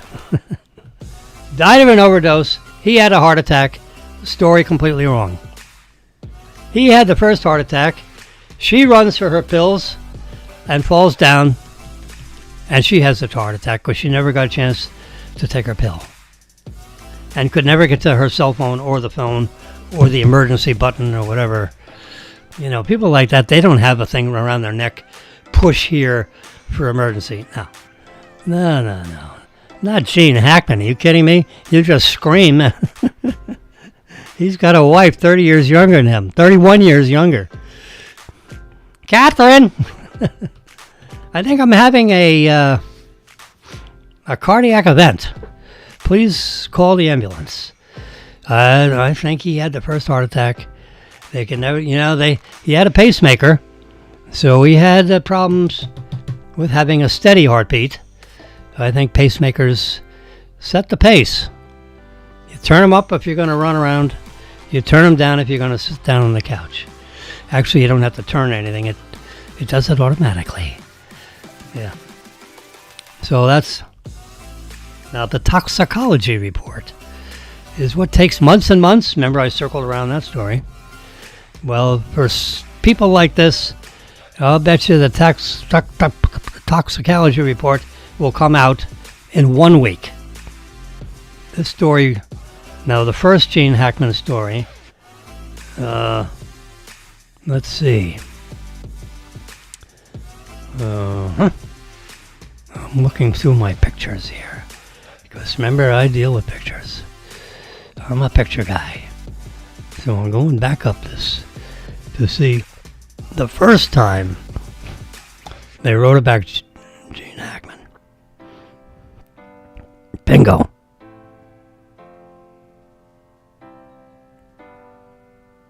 That's Hackman.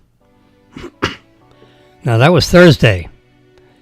Now that may not have been the first story because this is not the first picture.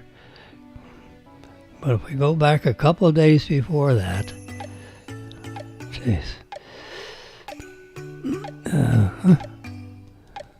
So this is Thursday Friday the 28th probably.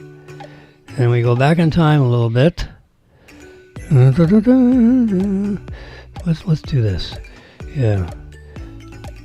So I can. Anyway, I'm trying to find the first. So here's the.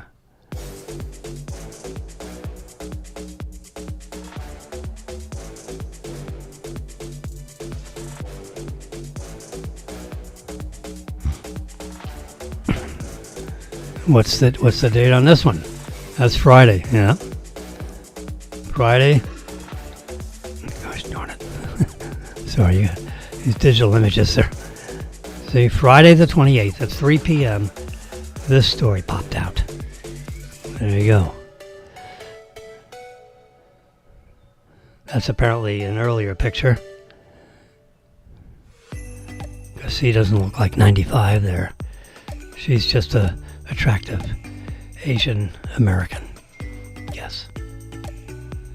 So I'm going backwards in time from maybe if there was a story earlier than Friday. This is one numbnuts couldn't keep his mouth shut. Zelensky is not a smart guy. He should know. He should have watched some file films.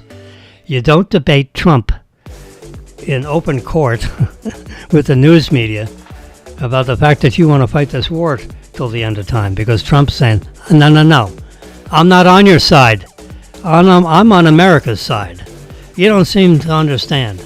I'm going to arbitrate a peace settlement between you and Putin. I'm not on Putin's side. I'm not on your side. I'm on America's side.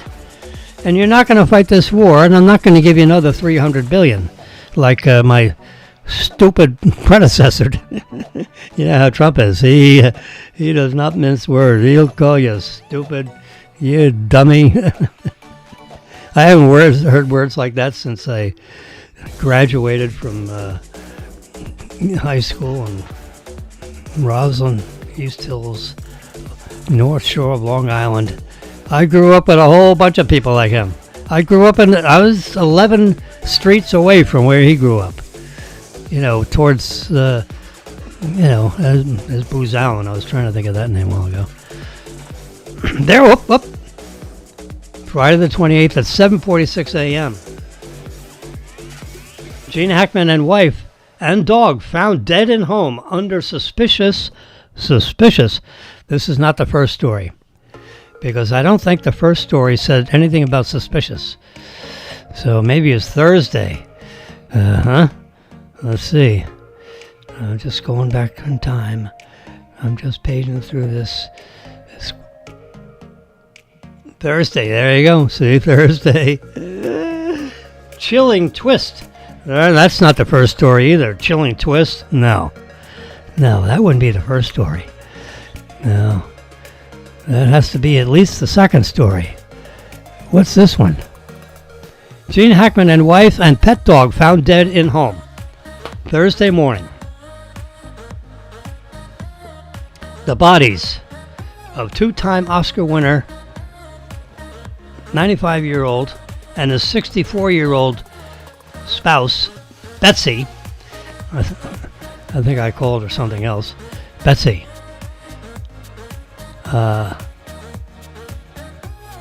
Arakawa. You know, these Hollywood types, they keep their own last names. Anyway, so it's 31 years difference. That's no big deal. Remember when I circled back to one of those stories? If it's 31 years difference and you're 41, then the other person's 11? No. That's not a good thing. So if you add 31 to 20, so 20, 30, 40, you got 51 years old and 20-year-old. They're both over 18, but you have so much more, particularly this guy. I mean, oh boy. If he's a New York guy, I don't know. This should be a New York guy. I'll have to look him up and see where he was born. He's a tough cookie. He's like from the Brooklyn Bronx. Yeah, we grew up in Brooklyn. All right, I'm out of here. Goodbye. Have a nice whatever. Marilyn's on the phone.